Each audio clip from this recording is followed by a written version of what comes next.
이번에 읽은 책은 내가 틀릴 수도 있습니다 라는 책입니다.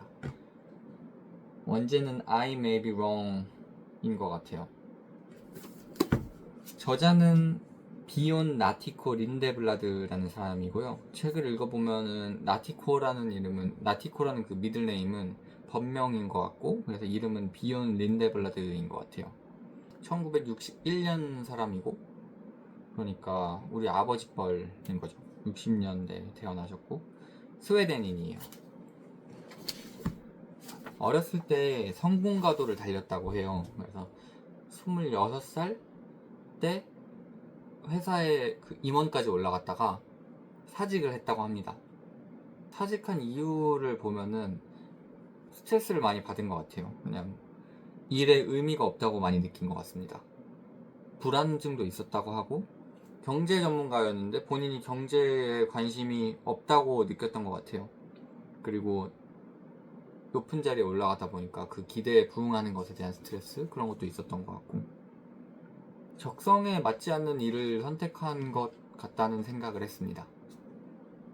그래서 성공가도를 달리던 사람이 사직을 하고 이것저것 뭐 접시 잡기도 하고 상담 같은 것도 하고 여러 가지 일을 하다가 태국 사원에서 명상 체험을 한 달 하고 나서 그것이 뭔가 적성에 맞다고 느낀 것 같아요. 그래서 스님으로 불교에 귀의를 합니다.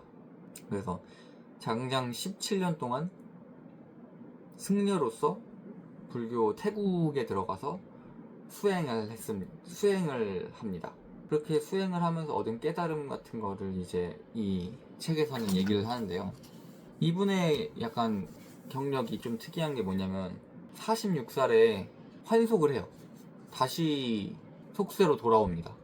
이 부분이 좀 저는 제가 잘 모르지만 제가 생각하기에 한번 이게 그 종교를 가진 사람은 처음부터 종교를 가지고 있거나 아니면은 끝까지 같은 일을 할 거라고 저는 상상을 하고 있었는데, 이분은 예전에는 이제 그 경제 전문가, 그러니까 돈을 추구하는 자유시장 경제를 추구하는 그런 경제 전문가를 하다가 사직서를 내고 스님이 된 다음에 다시 46살에 환속을 한다는 게 되게 특이한 이력이라고 생각을 했어요.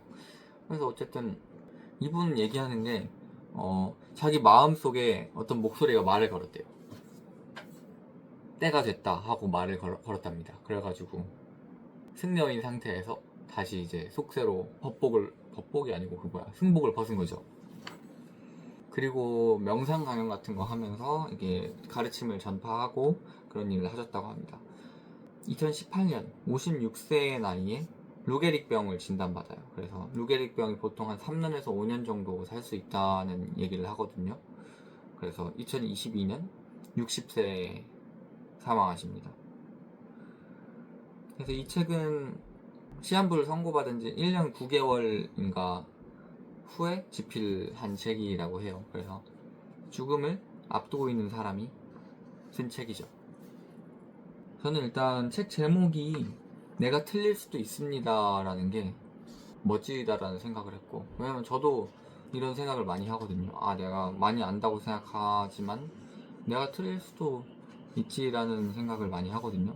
내가 틀리고 다른 사람이 맞을 수도 있지. 그거에 대해 생각을 하는데, 이 책은 뭔가 제목이 내가 틀릴 수도 있습니다니까 그거에 대한 답을 줄 거라고 생각을 했어요. 그리고 얼추 쫙 보니까 스님이 됐다가 다시 속세로 돌아오고, 그리고 죽음을 앞둔 사람이 쓴 책이라고 하니까 죽음을 앞둔 불교 수행자가 과연 본인의 죽음을 어떻게 맞이할 것인가, 그것도 되게 궁금했습니다. 저도 한 25살? 뭐 이때까지는 죽음이라는 것에 대해서 전혀 신경을 쓰지 않고 있다가 아버지가 돌아가시고 나서부터는 되게 그거가 좀 트라우마가 된 것도 있기도 하고, 죽음에 대해서 조금 진지하게 생각을 하게 됐거든요. 아버지가 워낙 젊은 나이에 돌아가셨기 때문에. 그래서 내가 죽음 앞에서 어떤 태도를 취해야 하는지에 대해서 좀 고민을 많이 하는 편이에요. 근데 이 책이 뭔가 그런 답까지는 아니더라도 그런 도움을 줄 수 있지 않을까? 그런 생각을 했습니다. 그래서 이 책의 제목이 되는 부분은 어떻게 서술되어 있냐면, 이분이 여자가 환속을 하고 나서 인터뷰를 했을 때예요. 어떤 깨달음을 얻으셨습니까? 라고 기자가 질문을 하는데, 이 비욘 린데브라드가 뭐라고 얘기하냐면, 17년 동안 깨달음을 얻고자 수행에 매진한 결과 머릿속에 떠오른 생각을 다 믿지는 않게 되었습니다 라고 답하거든요. 내가 틀릴 수도 있습니다 라고 얘기를 하는데, 요거가 되게 뭔가 울림이 왔어요. 그러니까 17년을 투자해가지고 마음 수행을 하고 진리라든지 답을 얻기 위해서 그렇게 수행을 했는데, 내가 머릿속에 떠오른 생각을 다 믿지는 않게 되었습니다가 결론이에요. 이건 좀 오래 생각할 만한 글인 것 같아요. 그리고 책 초반에는 이제 일대기가 이렇게 나와 있고, 중반에는 이제 수행을 하면서 얻은 그런 에피소드라든지 그런 것들이 에세이 형식으로 되어 있는데, 솔직히 중반에 살짝 루즈했어요, 제가 느끼기에는. 왜냐면 제가 궁금했던 거는 딱 제목과 관련된 거, 그리고 이 사람이 죽음을 어떻게 대처했는지, 어떻게 대하는지, 그런 것들이 궁금했는데, 중반에는 그냥 무난한 그 태국 숲속 사원에서의 불교 생활, 승려 생활에 대해서 설명을 하거든요. 뭐 덕분에 조금 전혀 평생 알 일이, 그냥 지나쳤으면 알 일이 없는 불자들의 그런 생활에 대해서 조금 알게 된 건 있긴 한데, 그렇게 재미있다고는 생각 안 했어요. 몇 개 적어 놓은 게 있는데, 뭐가 있냐면, 정신은 도끼날과 같다. 유리도 자르고 플라스틱도 자르고 이것저것 자르다 보면 금방 무뎌지게 된다. 대신 나무를 자를 때만 쓰고 평시에 칼집에 꽂아두면 오래오래 쓸 수 있다. 이런 얘기를 하거든요. 그러니까 정신을 필요할 때만 집중해서 쓰고 좀 허투루 쓰지 말라, 이런 얘기인데, 저는 약간 좀 정신은 도끼날과 같다라는 비유 자체가 애초에 합당한가? 이런 좀 불경한 생각을 좀 하긴 했습니다. 그러니까 만약에 도끼날이면, 정신이 도끼날과 같다면은 당연히 유리도 자르고 플라스틱도 자르고 자르다 보면 날이 무뎌지겠지만, 정신은 도끼날이 아니잖아 라는 생각을 먼저 하는 이런 T의 비판적 사고, 어쨌든 그런 생각을 하면서 좀 읽었습니다. 그리고 또 읽다 보면은 되게 인간적인 면도 되게 많아가지고, 인간적인 면들을 좀 솔직히 적은 내용이 많아요. 46세에 은퇴를 하고, 이분이 승려할 때는 존경받고 뭐 이렇게 그래도 17년 동안 승려 생활을 했으면은 어느 정도 이제 생활이 될 텐데, 환속을 하면은 다시 밑바닥부터 시작을 하게 되는 거잖아요. 그래서 우울증에 걸렸다고 합니다. 그래서 우울증과 불안증에 대한 설명을 되게 상세히 하는데, 이분도 결국에는, 그러니까 불교 수행을 하는 사람들도 결국에는 사람이구나. 그래서 되게 극심한 불안증을 얻었다고 합니다.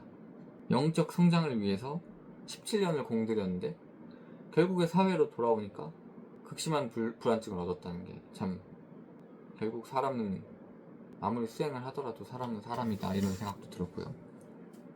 그러고 불안증이 있었는데 어떻게 명상을 가르치는 일을 하게 되고, 그렇게 다시 사회에다가 기여를 한다고 느낄 때 그런 불안증은 없어졌다고 합니다. 저번에 읽었던 그 완벽한 원시인이란 책에도 이런 내용이 나오는데, 인간은 결국 동물이라서 사회에 내가 일원으로서 기여를 한다고 느끼면은 그것으로 오는 행복감, 만족감이 굉장히 큰 것 같아요. 정서적인 안정감. 여기서도 그런 얘기를 똑같이 하고 있고요. 그리고 2018년에 56세에 루게릭병에 걸리게 되십니다. 그리고 돌아가실 때 쓴 이 책인데, 어떻게 표현을 하냐면, 아무런 후회나 미련 없이 죽음을 맞이할 수 있다, 이런 얘기를 합니다. 그래서 약간은 죽음에 초연한 점들이 일반인과는 다르다라고 조금 느꼈고요. 꽤 멋진 문장들이나 그런 가르침들이 많이 있는데, 가장 인상 깊었던 건 이거예요. 사람이 살면서 다른 타인에 의해서 스트레스 받는 일이 있잖아요. 그 사람의 행동이 이해가 안 될 수도 있고, 그 사람의 생각이 이해가 안 될 수도 있고, 그런 상황에 있어서 이 스님은 이렇게 얘기를 합니다. 그들과 똑같은 DNA, 업보, 환경을 타고난다면 똑같은 방식으로 자라고 주변 사람들로부터 똑같은 일을 겪으며 살았다면 같은 행동을 했을 것이다. 그러니까 그 사람은 그렇게 살고 그렇게 행동하는 이유가 있다는 거고, 내가 그 사람 입장이면은 지금 내 입장에선 그 사람의 행동과 생각이 불합리하다고 비이성적이라고 느껴도 내가 그 사람의 상황이 되면은 나도 그럴 수 있다라는 얘기죠. 이게 진짜 타인의 그 입장에서 생각하기에 궁극의 버전인 것 같다는 생각을 했어요. 그래서 이런 걸 좀 하나씩 곱씹다 보면은 타인을 덜 미워하게 되는 그런 효과가 좀 있는 것 같아요. 그리고 화를 내지 말라라는 이런 얘기가 아니고, 화를 낼 수 있는데 화를 내더라도 그게 내 안에서 아무것도 차지하지 못하게 해야 된다는 얘기를 합니다. 그러니까 여기서 하는 얘기들이, 저는 불교에 대해서 생각을 했을 때 조금은 비이성적이라는 생각을 많이 했어요. 그런 선입견이 있었어요. 종교라는 게 그냥 맹목적인 믿음 이런 거라고 생각을 했는데, 이 책을 읽으면서 든 생각은, 여타 다른 심리학 책이라든지 그 마음챙김이라든지 뭐 그런 명상과 관련된 책, 인간관계에 대한 책, 그런 것들과 별반 크게 다르지 않다? 오히려 더 정말 고찰을 많이 한 사람이 쓴 그런 심리학 책과 비슷한 느낌? 진짜 오래 고민하고 진하게 숙성된 그런 생각들이라고 느꼈어요. 그래서 중반에 살짝 루즈해서 이거 그냥 교보에서 읽었거든요. 그래서 읽고 그냥 사지는 말아야겠다라고 생각했는데, 마지막에 이제 죽음을 앞두고 죽음에서 어떤 스탠스를 취하는지를 서술한 부분이 있는데, 그 부분을 읽고 샀습니다. 결국엔 다 읽고 샀어요. 그래서 이거 깨끗하게 읽어가지고 거의 새 책이에요. 나중에 여유 될 때 다시 좀 음미하면서 읽어보면 좋을 것 같아요. 전 여태까지 책을 좀 정보 습득의 수단으로서 많이 읽는 편인데, 이 책의 후반부를 읽으면서 조금은 다른 경험을 했어요. 그러니까 빨리 정보를 읽어야겠다라고 이렇게 책장을 넘긴 게 아니고, 그냥 이 글을 읽고 있는 순간 자체를 즐겼어요. 잠깐이나마. 뭔가 약간의 처음 몰입의 경지를 체감한 느낌이랄까? 그런 걸 살짝 느꼈어요. 그래가지고 나중에 좀 여유될 때 다시 처음부터 하나하나씩 음미하면서 읽으면 좋을 것 같다는 생각이 들었고, 사실 여유될 때는 없으니까 다시 읽기는 어려울 것 같은데, 결국에 살다 보면은 죽음을 마주할 일이 있잖아요. 내가 아플 수도 있고, 그리고 내 주변에 가까운 사람들이 아플 수도 있고, 돌아가실 수도 있고, 내 주변의 사람들이. 그럴 때 정말 마음이 무너지는데,